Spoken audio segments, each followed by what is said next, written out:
New York Giants fans, I am so excited for this pod today. I'm so excited to talk to you guys. I must admit, I'm not just excited for the reasons that some of you might think I'm excited for.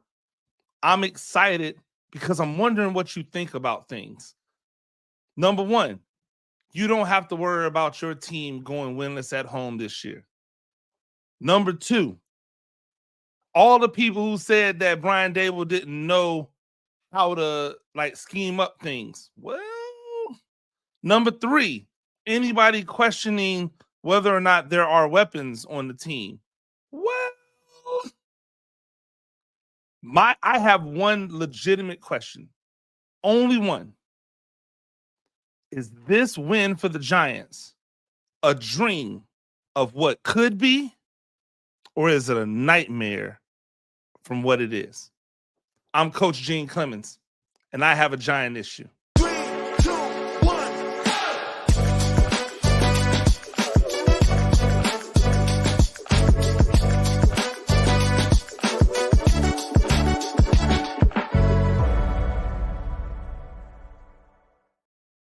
Ladies and gentlemen, welcome back to a Giant issue. I am Coach Gene Clemons, New York Giants on that side. That's where you get all your New York Giants news and information. Make sure you go over there and see all of the stories and everything that are going to be popping out about this win, all of the think pieces that are going to be hitting about this win. It is definitely the time where you want to lock in with New York Giants on SI. And while you're at it, go ahead, hit that subscribe button. If you're watching this and watching me for the first time, if you've watched me a bunch of times, but you're not subscribed to the channel, go ahead and hit that button. You know, if there are a lot of times where if you've watched something enough on YouTube, or if you've listened to something enough on Spotify or Apple Podcasts, then they'll just start suggesting it to you, and you will think that you actually are subscribed, but you're not. Go ahead and check it out. Subscribe to the channel. Subscribe. We need you because we're nothing without you. And we appreciate all of the love that's given. My Giants QB story podcast from yesterday, not even 24 hours long, already close to 1,000 views. I appreciate you guys not only just clicking and starting the podcast, but staying with me for a large portion of the podcast. Some of you staying for the entire time. Really do respect all the people who leave comments. I try to get back to everyone. If I don't get back to everyone, trust me, it's not that I'm dodging your comment. I love the smoke. I just, there's life and there's things that are going on. But what was going on today was the New York Giants offense. And that was an offense that was humming.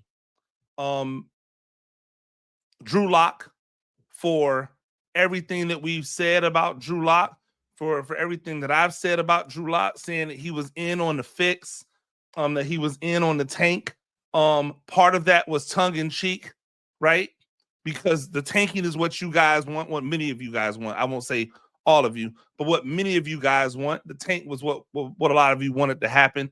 I personally have always been on the side of winning, but I said, hey, if we're going to tank right? Like if you're going to tank, go ahead and do it right. This isn't doing it right. But I want to push that to the side for right now.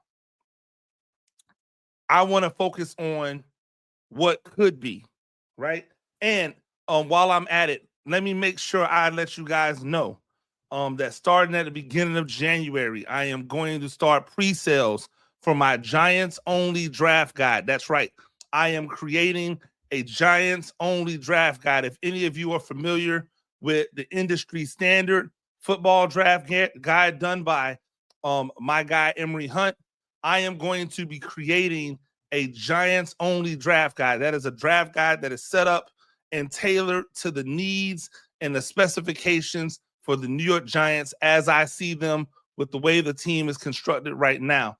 That draft guide will obviously go over all the position groups and provide value to them based off of what the needs are and how they would fit into the scheme with whomever the coaching staff is at that time, right? And so I'm really looking forward to it. It's a labor of love.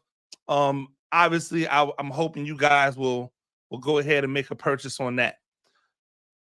When I say the dream of what this team can be, the level of explosiveness that was out there today, Malik Neighbors, and I want to go through all of these together because I think it's important to, not only point out the performances, but the statistics that come out with it. I don't want to gloss over what Drew Lock did, right? I don't want to gloss over what he did, but at the end of the day, Drew Lock is not the future of this team, right? Drew Lock is not going to be on this team as a starting quarterback. And so I really want to focus a lot more on the others, the people who are going to be around, the people who got the job done today, the people that we're here to see, right? The people that we came to check out. I think it's important to note that Drew Lock did come out there and perform extremely well. He performed to a level that I have not seen him perform to almost his entire career, right? Just from a statistical standpoint.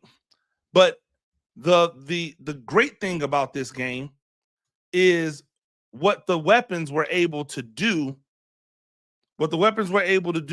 when given the opportunity, right? Like what we have not seen a lot of is we have not seen a lot of the weapons being given the opportunity to be successful. And the one I'll start with is Malik Neighbors, and the fact that Malik Neighbors has been essentially playing the game in a catch get stopped format the entire year. Everything that he has done most of the year has been him catching the ball and getting hit immediately. Catch the ball, get hit immediately. Catch the ball, get hit immediately. Well, today he was able to find a little space. And what did he do when he found a little space? He got busy. Malik Neighbors had 8 targets, right? He caught 7 of those targets. The one that I want to focus on is the 59-yard touchdown reception, because that reception was one where he caught the ball short. He had an opportunity to turn. He saw space, and he was able to take off, put the afterburners on, and go. Like, to me, that's what you want out of a number one. You guys already remember the podcast where I told you that I believe that Malik Neighbors is a number one wide receiver and going to be one of the best in the business. I stand by it. This is the dream of what you want him to be. An efficient 7 catches on 8 targets for 171 yards and 2 touchdowns. Not 1 touchdown, but 2 touchdowns. 2 touchdowns, right? Like, to me, that says everything I need to know about him and his viability once the quarterback position becomes a settled position with an elite level talent, right? Once it becomes a settled position with an elite level talent that understands how to get the ball to him, not only just to catch it and get hit, but get the ball to him with opportunities to run. Because even if you take away that 59-yard reception, right?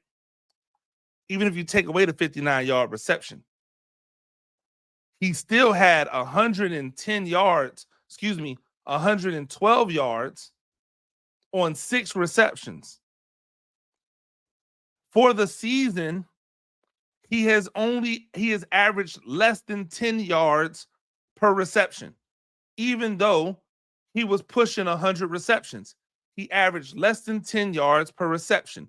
Today, he averaged 24.4 yards per reception. Ladies and gentlemen, there is your number one. There is the guy that you didn't want to give up for an unknown.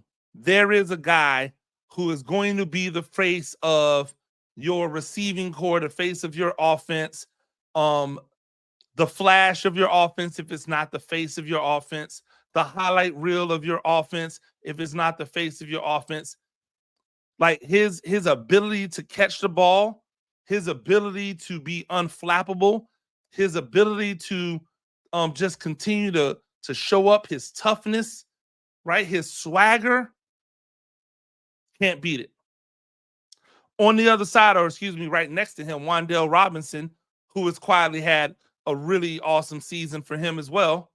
5 catches for 6 yards. Again, efficient. And that's the name of the game, efficiency. 5 catches for 6 targets, 5 receptions. Not a lot of missed targets, off target, drop balls, none of that from either one of those guys. You know what the numbers have looked like all year? 11 targets, 7 receptions, 11 targets, 6 receptions, 15 targets, 8 receptions. That's what they've been doing this year. Less targets, more purposeful. Wan'Dale Robinson, average yards per reception a day, 14.2. And he put it in the end zone. But not to be forgotten, even though he has been, Darius Slayton, a guy who on very little usage has still continued to be one of the highest yards per reception producers in the game.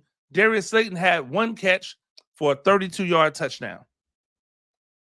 So you've got the explosives down the field, you've got the intermediate, you've got the short, you've got people catching, turning, and running. You've got dealing going on. And at the helm of it was Drew Lock, right? At the helm of it was Drew Lock, who was the person pulling the trigger, which tells me that if you get a confident and competent signal caller in place for the future, this could be a regular occurrence. I'm not saying that they can put up 45 points a game. Nobody's putting up 45 points a game. But there's no reason why this is the first 4-touchdown performance for a quarterback in God knows how long. Right? Somebody will come and do the math on it. Somebody will go and do the research. That's not what I'm here for. I'm just going to tell you, I don't ever remember Daniel Jones having a 4-touchdown pass performance. I don't remember it. Maybe he did that first week, that first game he had versus Tampa Bay like years ago. That's a really good question, and now I'm thinking about it. And it's got my brain. When his first game versus Tampa Bay that year, I believe he had a really good game that game, if I'm not mistaken.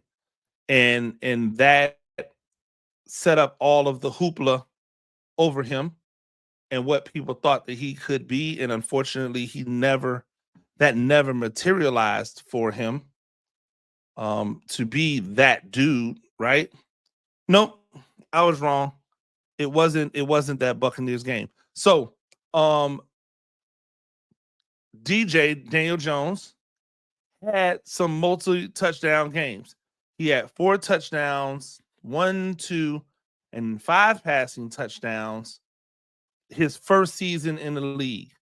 That was 2019.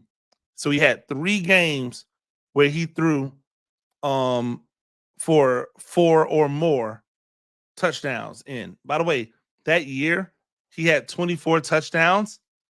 How crazy is it that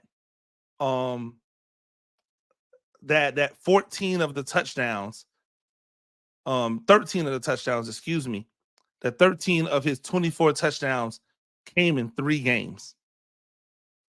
Right? He also had 12 interceptions that season as well. It's crazy.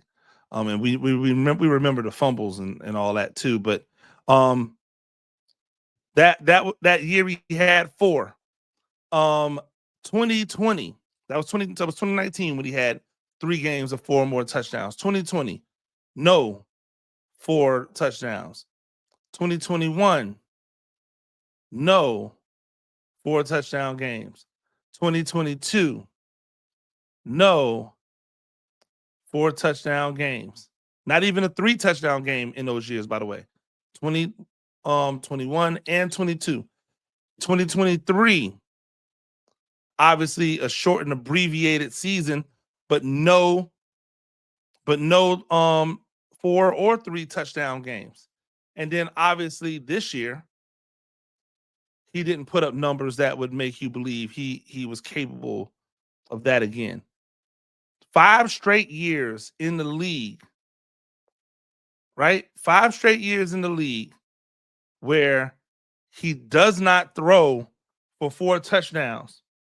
And again, I don't want to make it about him. I'm trying to tell you guys about how I look at the overall landscape of what we're dealing with here, which is this offense has this potential. It just has to be brought out by the person who's in charge. So it was great to see these weapons.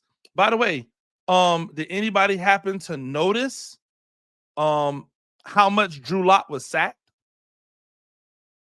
Anybody? Anyone? Nobody? No one? Versus a defense who has an ability to get home, who has an ability to rush the quarterback. Does anybody know? Anybody know how many times Drew Lock was sacked? He was sacked 0 times.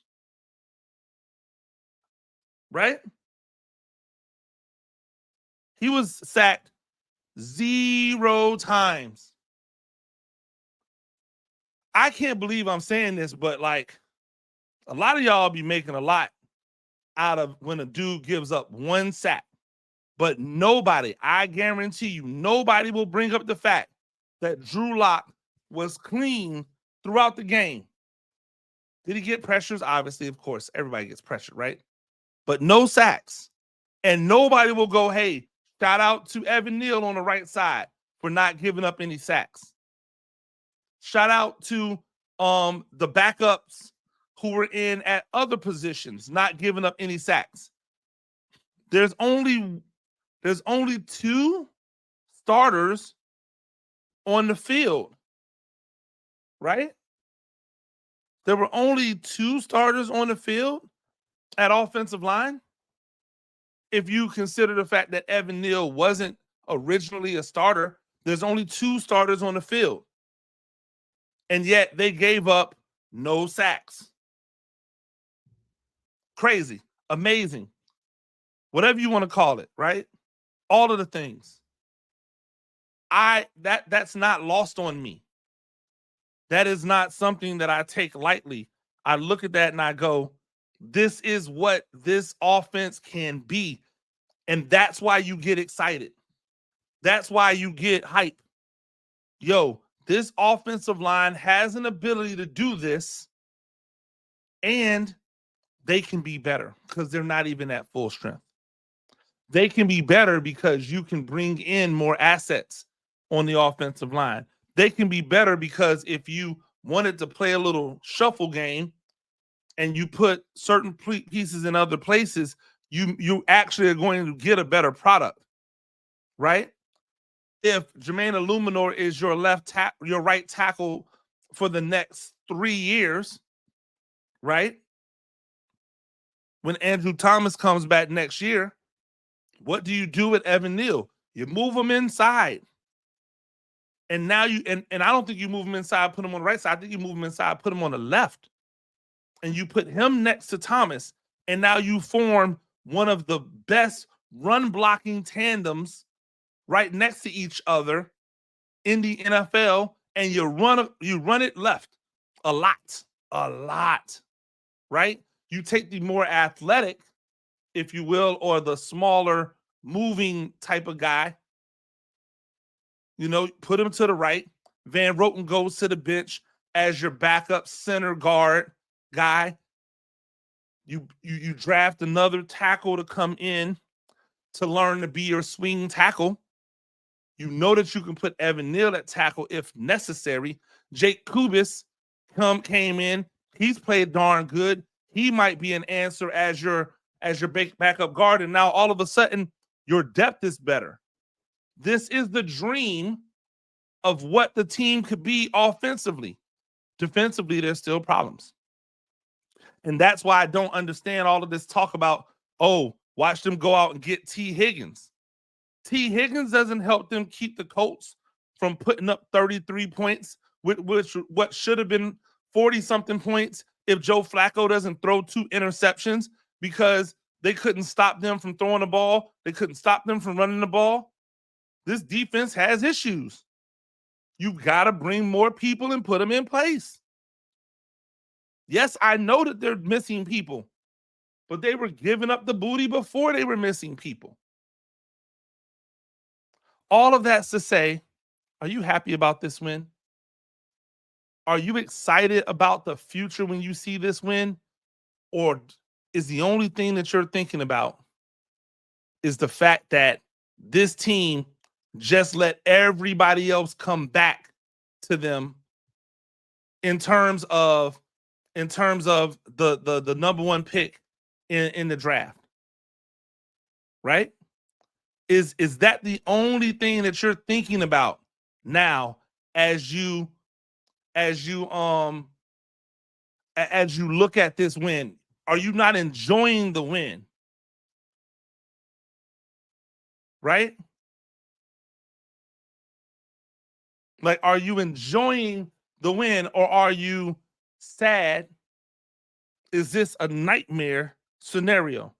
Is this a scenario that you go, oh my gosh, we could find ourselves out of the top 2 picks, right? Because if the Browns lose, right? If the Browns lose, everyone will be at 3, and all of a sudden the Giants go from number 1 all the way to number 4, I believe, right?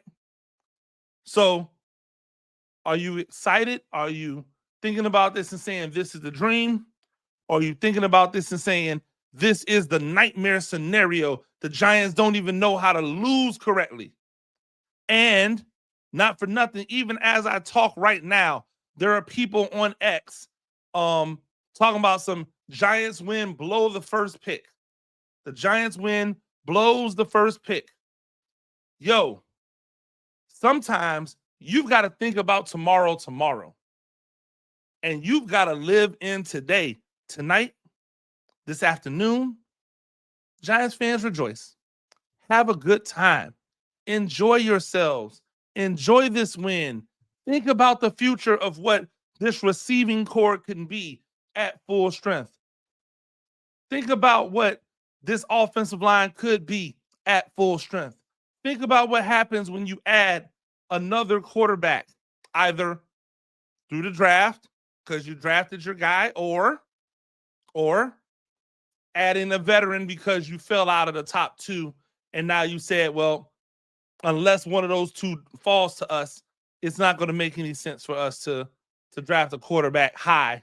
So we'll draft the best player available, and or we'll trade down, collect more picks, and try to set ourselves up. Right? You've got to be thinking about all the scenarios. You have to be thinking about all the scenarios. Right? So I look at this and I say, Giants, you should be happy, because the nightmare is the nightmare. The nightmare is the nightmare. I'm gonna lay it out for you, just so y'all know. The Jags and the Raiders won, so they are all at 4. The Titans and the Patriots lost, so they're at 3 wins. The Browns are playing right now, and the Browns, if they lose, they'll be at 3. If they win, they'll be at 4. If they lose, that means there'll be 4 teams at 3 wins in week 18. The Patriots play the Bills. The Bills have absolutely nothing to play for. They don't have a bye week because they're going to be the 2 seed, which means they will sit their guys, because you can't afford to put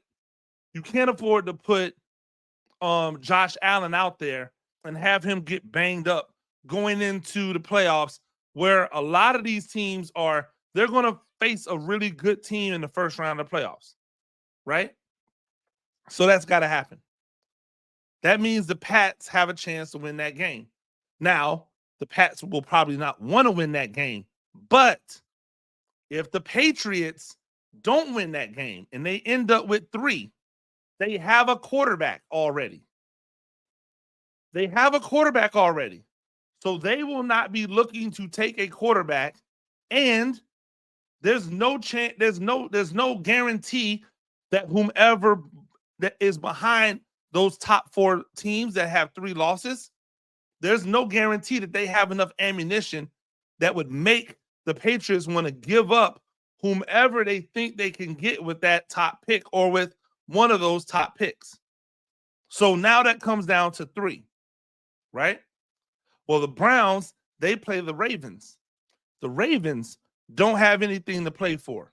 And again, that is all dependent upon whether or not the Browns lose today, which isn't a guarantee because the Miami Dolphins are playing with a backup quarterback, Tyler Huntley. So if the Browns go into the Ravens game where the Ravens might sit some people, I'm not 100% sure because it still matters about positioning in that third range. So they may have to play to win, the Ravens, but if they don't, they'll shut it down, let the Browns win because who cares, right? And now the Browns are out of it. The Titans play the Texans. The Texans, if I'm not mistaken, are already in.